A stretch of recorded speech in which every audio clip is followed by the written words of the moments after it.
Good Tuesday evening, everyone. I am Joe Martucci here for another edition of Tidal Flooding Talk brought to you by the New Jersey Coastal Coalition. You can check out everything we're doing with the Coastal Coalition at njcoastalcoalition.com. We are a group of New Jersey floodplain communities that meet monthly in a workshop setting to discuss common municipal flooding issues. In short, we help to lower residents' flood insurance rates through increasing our community rating system scores, which is a FEMA program. So again, I'm Joe Martucci, joined with me just in the nick of time, my co-host, meteorologist Dan Skeldon, and our guest for today. He is the director of the New Jersey Flood Institute, which is the research arm of the Coastal Coalition, Dr. Bill Thomas. Dan, good to be with you here on this Tuesday night. Welcome. Yeah, he's saying nothing gets done if it wasn't for the last minute. So I'm glad I get on just in the nick of time. Dr. Thomas, great to see you again. Hi, Dan. I'm glad you're feeling a little well enough to do this. Well, I'll let Joe do a lot of the asking tonight, as I have a couple of weathercasts to get through tonight, and a voice that's been going downhill all day. But I never try to miss a episode of Tidal Flooding Talk. So great to be with you, fine gentlemen, and let's get underway. Yeah, absolutely. And I'm happy to do as much as possible. And Dan being the moral support here for tonight. If you are watching on Facebook, you can leave a comment or a question in the notes there. If you're watching on trax57.com, our broadcast partner, or if you're watching on my YouTube channel, you can go to our Facebook page and leave a comment there as well. So, Dr. Thomas, you have been with the Coastal Coalition and the New Jersey Flood Institute for a while. Let's just start with this. You're in an elevator with somebody and they ask, what is the New Jersey Flood Institute and what do you do with the Flood Institute? Bill, what would you say about that? I'd say the Flood Institute tries to leverage the soft power of education to reach as many people as they can in floodplain communities. As anybody that lives in New Jersey knows now, we all live in a floodplain community. It may not have been that 20 years ago, but given the violence of the storms we're getting, even inland communities that looked pretty safe. For example, anything around the Passaic River has been inundated a number of times. And down here at the shore, we're getting more and more on what we call high tide nuisance flooding.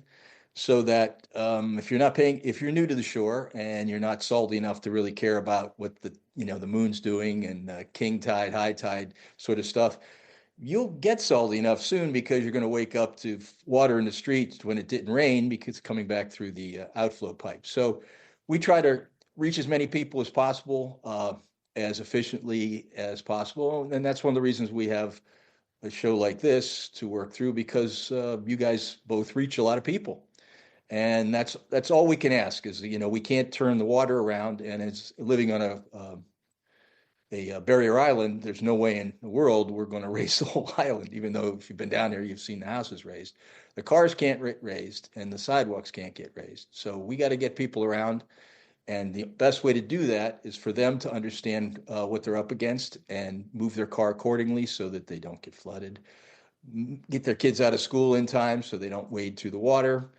I think you get it. But that's what we do. We try to provide a one-stop shop for anything you want to know about flooding, whether it's how to prepare for an emergency or how to, or what's going on in the rest of the world. Go ahead, Dan. Go ahead.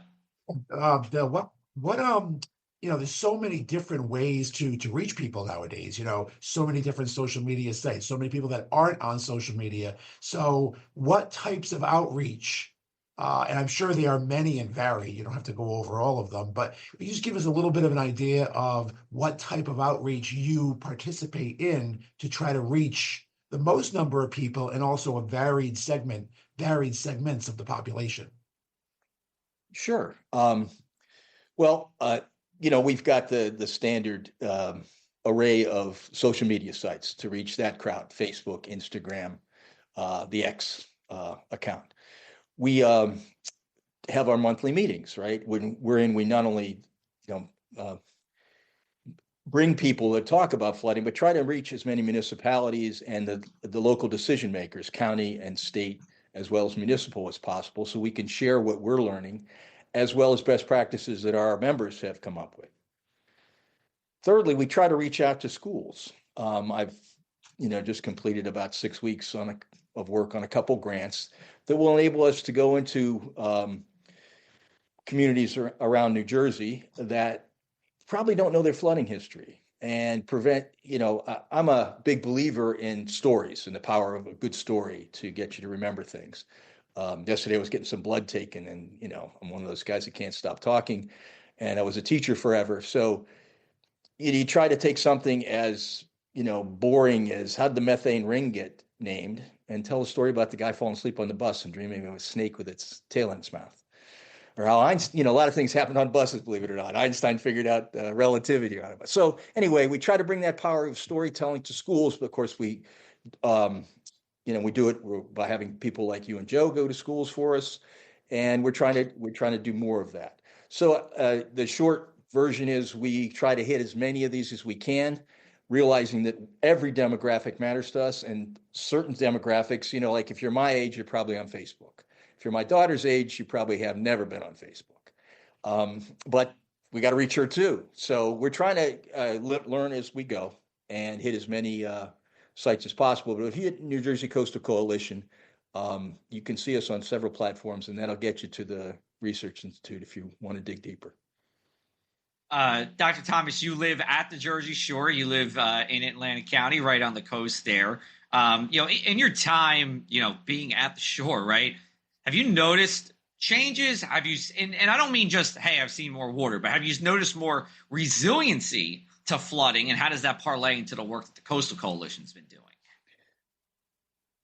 Yes, I have seen more resiliency, and part of that is due to FEMA and people like the Coastal Coalition working, because a lot of our members in the Coastal Coalition are local community leaders, especially political leaders, elected folks. So by helping our local members work through the FEMA flood insurance program, we've helped our folks become more resilient by adopting codes and warnings and literature and things like that actually play into the CRS system, which is the community rating system FEMA uses to establish your flood insurance rates. By gaining points in this system, which we, with our members, work on constantly, finding new ways to get more points so that our rating is increased, and that way we can offer you savings on your flood insurance. So that's primarily, that was basically what we're founded to do, and we were also founded in response to Sandy. And of course, if you look around, Sandy encouraged a lot of people to take this sort of thing seriously, that, just guessing, but there were a lot of stuff at the Jersey Shore that was at sea level. And Sandy took care of that all up and down the coast. Well, that really brought everybody to, Jesus, for lack of a better analogy. So they took it seriously. And you go around the shore now, the new building codes, which play into the FEMA the community rating system and the flood insurance system, most things start, almost 15 feet above the curb. So your possessions are out of the way now. As I said earlier, the problem is the streets are still at ground level, and that's where your cars are, and there's nothing we can do about that right now. But I think most people, especially builders and community leaders, are aware of the need to get as much out of the water as you can, because when it comes, there's nothing we can do. There is no barrier we can provide. Do you find, Dr. Thomas, that, storms like Sandy and Jonas, we had kind of a rough decade. Even Sandy, though, was coming up on 13 years ago, Jonas 9 years ago. Storms like that kind of wake people up. The Coastal Coalition was born as a result of one of those storms. Right. So even though they are horrible, I don't want to say you need one of these storms, but No, you're talking to the choir. right, right. They do serve a purpose and kind of just wake people up to the possibility that it can happen here. Amen. It's probably, Dan, my biggest frustration is the short memories of human beings. Everything's new to us constantly, it seems. And 13 years ago, of course, I know I wasn't here, but I was in northern New Jersey running a school of conservation, and we were out of power for 16 days. That you know, brought, when I was talking to the people I worked for about generators, all of a sudden it focused the mind, as did a gate valve to lower the lake because the flooding destroyed the bridge. And that kind of stuff, we all know it takes a while to move people, but it's very frustrating that without this, it seems like a television show we're in. We watch Florida get beat up in the last couple of storms, but what's that doing to me? Nothing. And people have, the communities here are chock full. There's no houses for sale that aren't $1 million. And I always kid my wife, the only good investment we made is our house because we couldn't afford to live here today. But it's worth 5 times what we paid for it. Great. And I can't live here if I sell it, but at least I have something that's worth more than it was. But I really believe that if we could fake a storm and have a studio storm, it would be wonderful every year just to bring people up to snuff on what they need to do. I think another problem that has evolved from the Sandy storm is that when I lived in Ventnor years ago and then went on to become a college professor. But when I lived here, it looked like a lot of shore communities, marginal things where your grandma and grandpa still had a place to shore. And it was, it wasn't a brand new home. And a lot of that stuff was wiped out.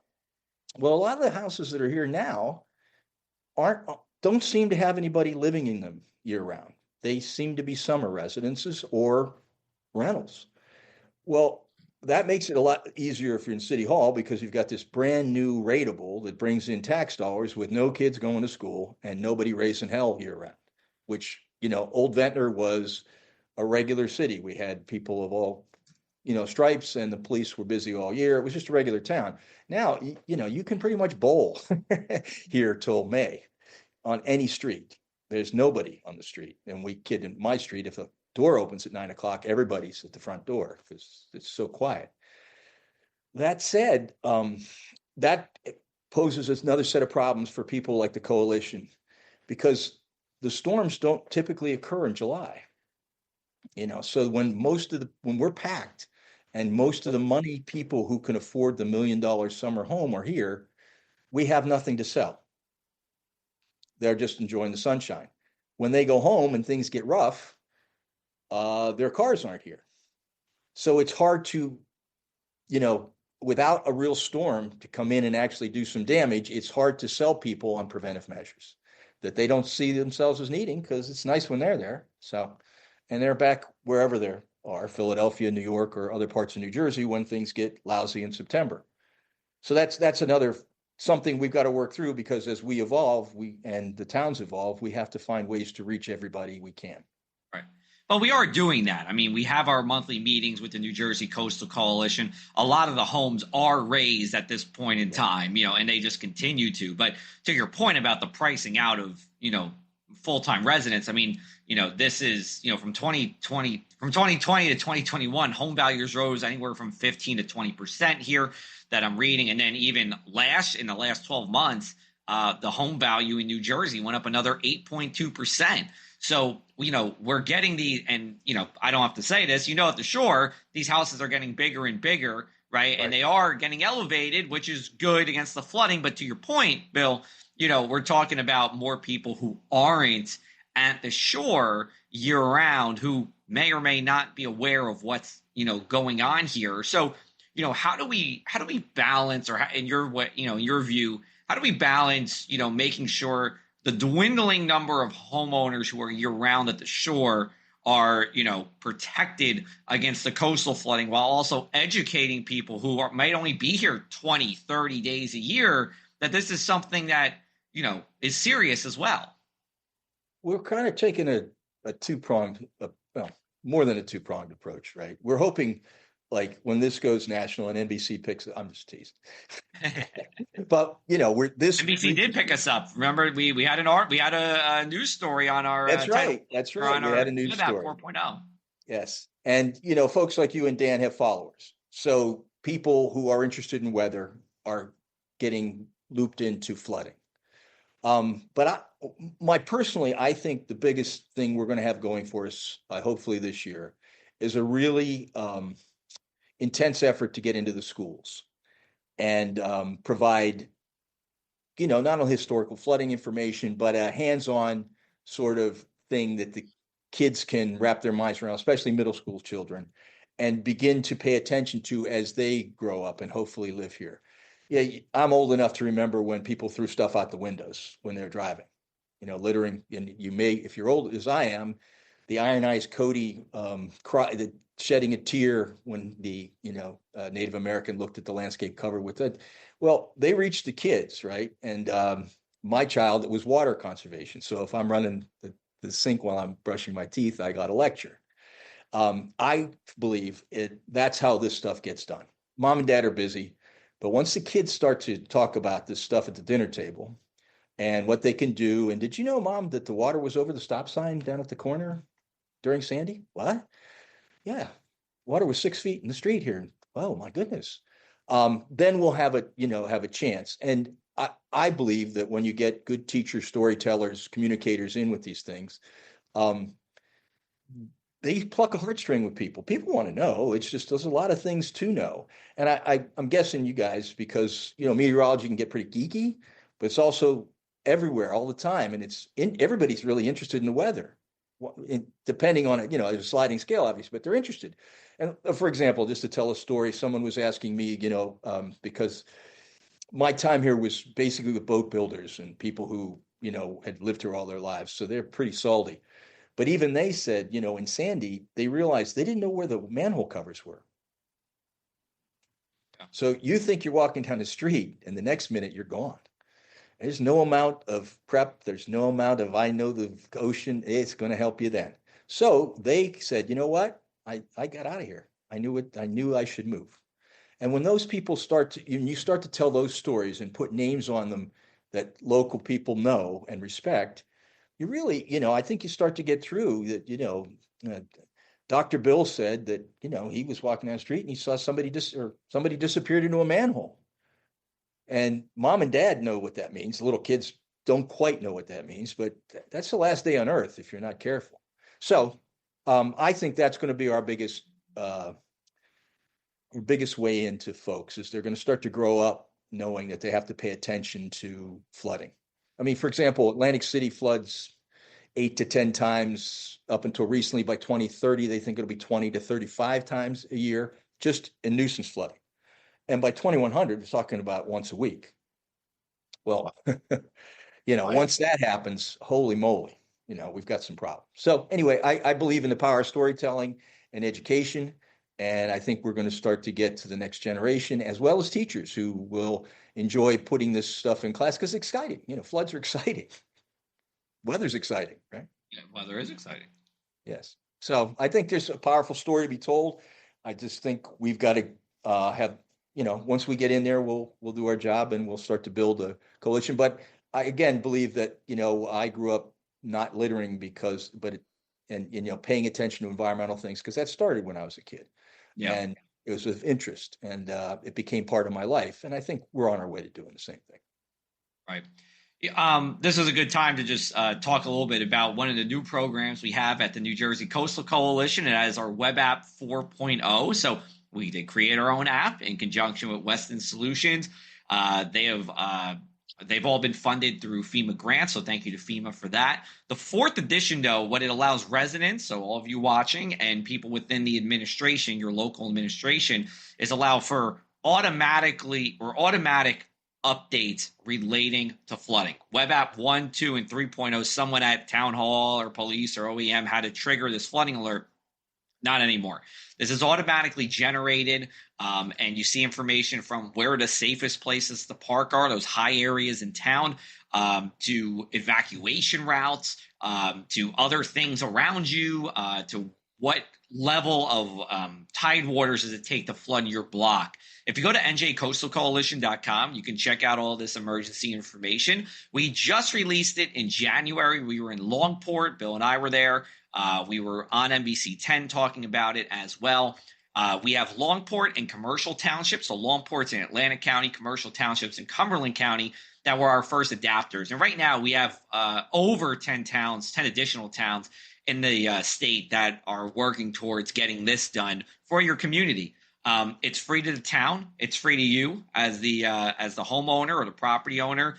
and it's all done through the New Jersey Coastal Coalition. So, I'm proud of it. I think it's a great tool. When I do a lot of community outreach to our Coastal Coalition towns, and, I would say at least 50% are like, wow, this is great, especially when they know it's automated, because they knew about the previous 3 versions. When they hear it's automated, I was just in Middletown in Monmouth County for a meeting, and they were like, their eyes opened up. They were like, this is fantastic. And Middletown, is not a town that is a barrier island. There's coastal parts, but it's not a barrier island as well. So anyway, Dan, I think you might have had a question there before you cut out, but if you don't, I can ask, but otherwise it's all you. Dan, can you hear us? I can, yeah. I'm sorry. I apologize for popping in and out on camera. I was just I was going to echo Dr. Thomas's idea about, I know I visited hundreds of schools throughout South Jersey, throughout New Jersey and Pennsylvania. I know, Joe, you're big in schools as well. And tidal flooding is not something that was ever taught in those lessons, at least not, for the years I was on my school tour. So I think it's never too early to introduce, that term, flooding in general, and let the education begin young. Like Dr. Thomas said, weather is fascinating. It sparks curiosity. These kids take this curiosity home to their parents, and the education is just contagious. So 100% agree that is an avenue that can't be explored enough. Yeah. Yeah, absolutely. And our goal is to get more community outreach as we go into the second half of the year. That is definitely for sure. Let's just switch topics for a little bit, Dr. Thomas, because I always am amazed by your stories. In your career, you've done many different things. One of the most interesting things I think anyone could ever say is that they are an expert on Papua New Guinea. I hope I said that right. But Papua. What's that? Papua. See, I didn't even know. But nobody knows. That's why I'm an expert. That's why you're the expert. That's right. Between right. Indonesia and Australia, I don't think this has anything to do with coastal flooding. I think it's pretty mountainous there, although you might correct me if I'm wrong. But just tell us how you got interested in that, and like what's like the cool. What should people know about your time there? I always love to bring this up when I chat with you. Well, just quickly, they're having a cyclone right now. Oh, okay. That cyclone's just hit them, and because the damage there is, money-wise, a lot less than it is here, but it's about to hit Brisbane, where they think like 30,000 residents will be displaced. It's a bomb, it's a monster. But the thing in Papua New Guinea, Papua New Guineans are used to environmental disturbances. 6 tectonic plates meet to form that island, so it's always rubbing and moving. The old buildings, especially, are flexible, so I've awakened with many an earthquake there.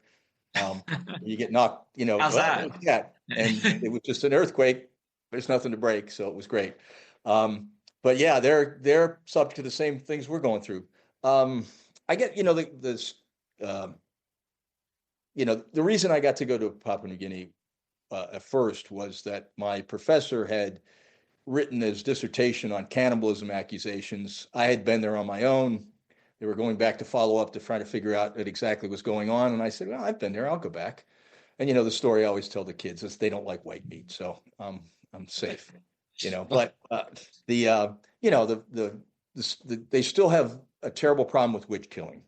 And witches in Papua New Guinea are typically women that are single or can't be defended by their men. It's just a wild accusation that, witches eat someone's insides. No one bothers to check up on it. It's a way of intimidating other people. But anyway, I was there first to do that. And then my real interest is in how do you get from, people living in their environment to actually working to conserve it. So I learned from the locals what they knew and how they saw human activity impacting biodiversity. And from that, we've made a model. It's got 2 really big conservation areas. When things settle down in the area, right now there's a lot of tribal fighting. We'll have 2 of the biggest conservation areas in that part of the world. And this is the Amazon of the Pacific. So it's endlessly fascinating as far as critters go, more birds than anywhere but, South America. And 1,000 languages. There's 5,000 languages spoken on Earth. And so you go there and there's 1,000 different cultures, each as different as Spanish is from Chinese. So fascinating place. Never get tired of going there. It's a little hairy sometimes, but what a privilege it's been to spend my life, going out there. And the biggest thing too, you learn when you go to everything's stripped bare there in a lot of sense. So when you go to a meeting, a tribal council, they're doing politics too.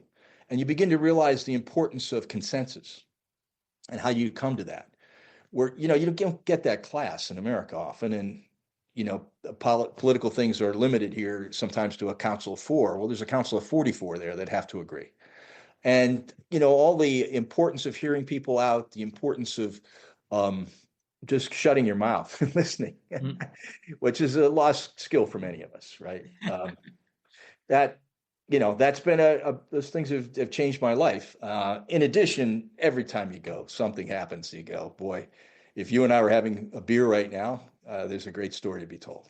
Okay, well, maybe our next Tidal flying talk with you, we'll do it at a bar somewhere, and we'll have a live audience, and we'll talk about it. We did used to do it at the Irish Pub in Atlantic City for a number of years, and I actually, when I was doing a little research earlier today, so I didn't know that Papua Yes. New Guinea has the 11th most airports in the world. Did you know that? Yeah, there's no roads. Oh, so that's why. So it's like Alaska, right? Yes, it is. The capital is not connected to the rest of the country. There's one main road that goes up the spine of the mountains, and it's constantly subjected to earthquakes and landslides. And that's what connects the folks I've worked with, known as the Hewa. They're out at the headwaters of one of the major rivers there. There are no roads. The first airstrip was put in the 90s. When I first went in, you had to walk and carry everything. Looked like an old Tarzan movie. With carriers and everything. And there's still huge roadless areas there that are serviced by helicopter and small airplanes. And that's really the only way in and out. Luckily, most Papua New Guineans are self-sufficient, especially in those really rural areas. They don't need anything except healthcare, and they'd like to have schools, most of them. But if one of these days I'll bring a slide in of some of the airstrips. If you're afraid, I mean, that's a what? That's an airstrip. It's like, yeah, it's on the top of the flat part of the mountain. It's about 20 feet wide, and if they miss it, they miss it. They don't fly. One thing, there's no flying at night too. So that's always interesting because, when you're there and you're often in an airport and people get antsy because they're used to Western schedules and everything, we got to get going. It's like, if these guys don't want to leave, you don't want to leave because you don't have to take off, but you have to land. And with no lights, it's sad to say, I've known 2 pilots that are dead now. And of course, everybody on board's dead because they turned up the wrong valley, and there's no way out. It's a dead end, and so it's exciting, but it's not everybody. Yeah. All right. Well, hey, Dr. Thomas, always a very a wide-ranging conversation when we chat with you. Yeah, and thank you for coming on for our Tidal Flying Talk. This wraps up our March 4th edition of it. We have some severe weather, possibly in New Jersey, tomorrow from 5 to 10 p.m. So be on the lookout for that, everybody. It's a low risk, but something to talk about. Otherwise, we'll be back with you next Tuesday with another Tidal Flooding Talk brought to you by the New Jersey Coastal Coalition at njcoastalcoalition.com. Thanks, Joe.